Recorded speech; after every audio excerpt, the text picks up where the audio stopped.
cleaning. I love when you go along with me like you've never heard of this before. Okay. We've talked about this. We have? We have. Recently? Excuse me.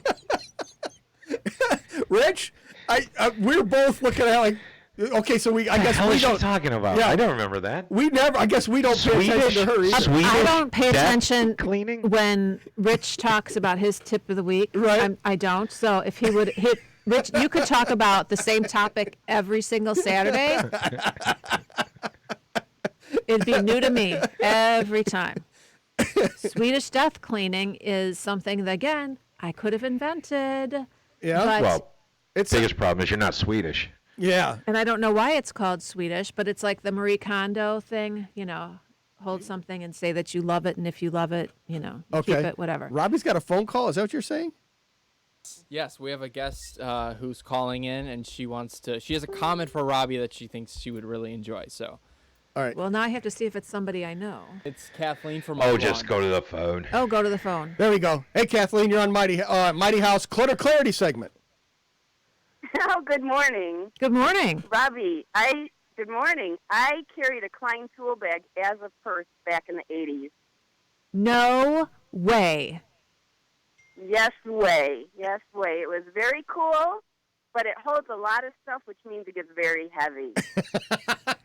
But I need all my stuff, so that would be perfect. Well, then it's a perfect bag, but just remember, if you go to jury duty, to change your purse.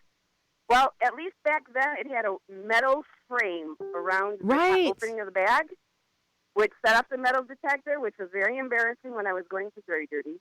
Oh. Okay, so Kathleen, what do you do that you came across a Klein tool bag and you thought, I'm going to use this as a purse?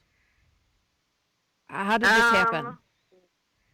Are you in construction? I'm always looking for, well, sort of. I'm a floral designer, so I carry around knives and wire cutters and pliers just as part of my normal work tools. And you were shopping like at a Home Depot or something, and you said this would No, make I think we were doing a home renovation project, and we were in a, like electrical supply place, and I saw that, and I'm like, that would be a real cool purse.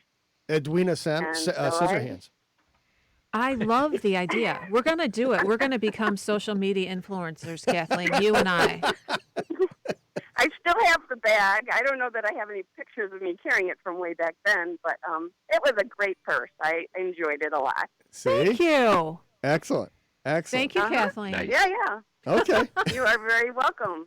But All right. just be careful. Like I said, you can fit a lot of stuff in there, and it can get real heavy. Excellent. And I'm still going to say it's my idea, though.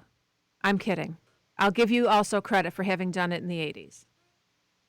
All right. I appreciate that. All right. Thanks, Kathleen. Thanks, Kathleen. Bye. So we had talked about Swedish death cleaning in the past because when I come across people who... Is that something the coroner does? No. Oh, bet- my gosh. This is when you get your house ready so that your children don't have to go through it. You could be any age to do this. It's Okay. just called death cleaning. But basically it's so that your children don't have to make all these decisions for you. Got it. And to make things easier. So there was an article that I saw, a woman tried it, and she wrote just a short little thing about how it helped her. Okay. And she said she's tried all those trendy decluttering tips to downsize. There's the challenge 40 bags of, donations or garbage in 40 days, and she quit after number 13. She did get rid of everything that doesn't spark joy.